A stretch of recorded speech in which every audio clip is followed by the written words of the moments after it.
नमस्ते पीपल, मैं संकेत पाल स्वागत करता हूं डीप चॉक एजुकेशनल चैनल में। आज हम जानेंगे कि कैसे हम थोड़े बहुत स्टेप्स को फॉलो करते हुए अपने मार्क्स को इंक्रीज कर सकते हैं। लेकिन उससे पहले हम जान लेंगे कि क्यों हमारे मार्क्स कम आ रहे हैं। पहला रीजन हो सकता है एंग्जाइटी, मतलब डर। जब भी हम एग्जाम हॉल में बैठते हैं और हम सब कुछ भूल जाते हैं और कुछ नहीं लिख पाते, इसकी मदद से हमें बहुत कम मार्क्स आ रहा है। ये एक रीजन हो सकता है जिसके लिए हम सॉल्यूशन आपको इस वीडियो में देंगे। नेक्स्ट रीजन हो सकता है पर्सनल प्रॉब्लम्स। इसका मतलब क्या है? फैमिली इश्यूज हो सकता है, हेल्थ रिलेटेड इशू हो सकता है, या किसी फ्रेंड के साथ कुछ झगड़ा हुआ, ये हुआ, फलाना ढिमकाना हुआ, तो इसमें मैं तो इंटरफियर नहीं कर सकता। नेक्स्ट रीजन हो सकता है लैक ऑफ प्रिपरेशन। भैया मैं इतना पढ़ाई करता हूँ लेकिन फिर भी मुझे मार्क्स नहीं आ रहे। क्यों नहीं आ रहे हैं, आइए देखते हैं। अब हम जानेंगे इन स्टेप्स की मदद से आप कैसे अपने मार्क्स को इंक्रीज कर सकते हैं या ग्रेड को इंप्रूव कर सकते हैं। पहला स्टेप होता है मेंटेन स्टडी टाइम टेबल। तो आपको क्या करना चाहिए? एक स्टडी टाइम टेबल बनाना चाहिए। उस स्टडी टाइम टेबल में उस दिन के लिए आपको कौन सा सब्जेक्ट और उस सब्जेक्ट में कौन सा कॉन्सेप्ट कंप्लीट करना चाहिए, ये उस स्टडी टाइम टेबल में क्लियरली मेंशन करना पड़ेगा। वो चाहे वीकली टाइम टेबल हो सकता है, चाहे वो डेली टाइम टेबल, लेकिन आपको एक टाइम टेबल बनाना जरूरी होता है। Next, understand the concepts. बहुत लोग क्या करते हैं, कॉन्सेप्ट्स जब उनको समझ में नहीं आ रहा है तो वो रट्टा मार लेते हैं। रट्टा हमेशा मारना नहीं चाहिए। आपको उन कॉन्सेप्ट्स को अंडरस्टैंड करना चाहिए। इसकी मदद से क्या होता है, जब भी आप कॉन्सेप्ट्स को अंडरस्टैंड कर लेते हो तो आप अपने ओन वर्ड्स में लिख सकते हो। देन फर्स्ट ऑफ ऑल आपको एग्जाम में बहुत सा टेंशन होता है। जब आप उस आंसर को याद नहीं कर पा रहे हो तो आपको आपका जो टेंशन है वो ज्यादा हो सकता है और ये एक रीजन बन सकता है to get less marks. Next है लोकेट योर वीक पॉइंट्स। आपको पता होगा कि मुझे ये कॉन्सेप्ट थोड़ा मुश्किल हो रहा है and it is my weak point. तो आपको क्या करना चाहिए? टीचर के पास जाओ भाई, या यूट्यूब है वहां पर देखो, उन कॉन्सेप्ट्स को अंडरस्टैंड करो। ऐसा नहीं कि हाँ मुझे ये समझ में नहीं आ रहा है तो मुझे वो मैं छोड़ देता हूँ, ऐसा कभी मत करना।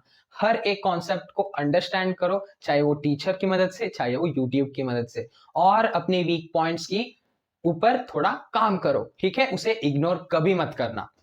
नेक्स्ट होता है फाइंड स्कोरिंग सेक्शंस। चाहे वो बोर्ड एग्जाम हो, चाहे वो कॉम्पिटिटिव एग्जाम हो, आपको एक स्कोरिंग सेक्शन होता है। फॉर एग्जाम्पल हम लेते हैं 10th के बोर्ड एग्जाम, ठीक है? उसमें हम मैथ्स के एग्जाम लेते हैं। मैथ्स के एग्जाम में आपको ज्योमेट्री एक सेक्शन होता है। उस ज्योमेट्री के सेक्शन में आप डायग्राम्स आपको करना पड़ता है, और आपको पता है कि हर साल एक ना एक डायग्राम बोर्ड एग्जाम में पूछा जाता है। तो उन डायग्राम्स को क्यों आप प्रैक्टिस नहीं करोगे?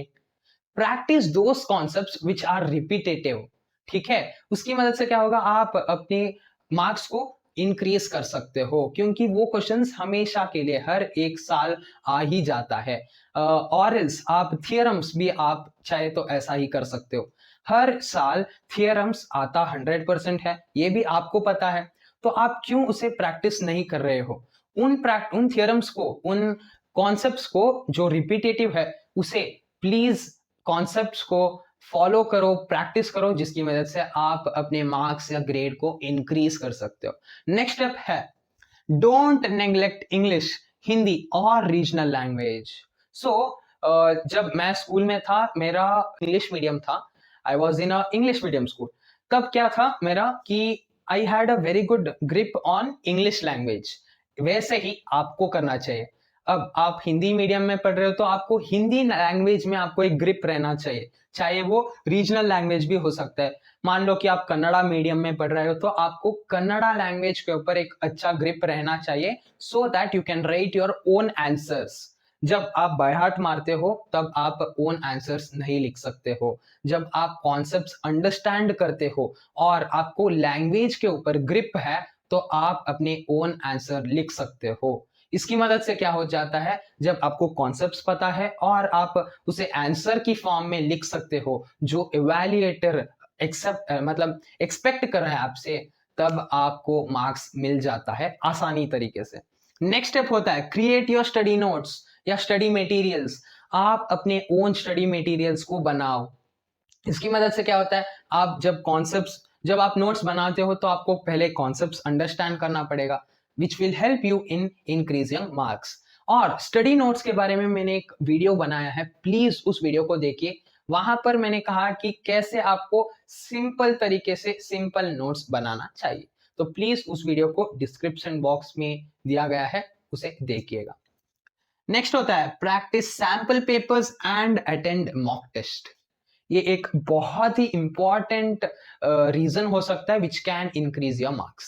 सो आपको क्या करना चाहिए, प्रीवियस ईयर क्वेश्चन पेपर्स को सॉल्व करना चाहिए। इसकी मदद से क्या होता है, जब कॉन्सेप्ट्स रिपीटेड होता है या कॉन्सेप्ट्स को आप अच्छी तरीके से जान लेते हो, तब आप अपने ग्रेड्स को इंक्रीज कर सकते हो। और ये जो होता है मतलब सैंपल पेपर्स को सॉल्व करना, ये आपको एग्जाम की 10 दिन पहले से ही शुरू करना पड़ता है। मॉक टेस्ट तो आपके स्कूल्स में, ट्यूशंस में लाइक कंडक्ट करते ही है, तो प्लीज उसे अटेंड कीजिएगा, ठीक है। इट इज नॉट कंपल्सरी, लेकिन आप अटेंड कीजिएगा so that it will help you to increase your marks. Last होता है पीयर टीचिंग। मतलब आप अपने फ्रेंड्स को जो कॉन्सेप्ट्स उनको समझ में नहीं आ रहा है, तो उन कॉन्सेप्ट्स को आप उन्हें समझा दीजिएगा या सिखा दीजिएगा। इसकी मदद से क्या हो जाएगा, एक तीर से दो निशाने हो सकते हैं।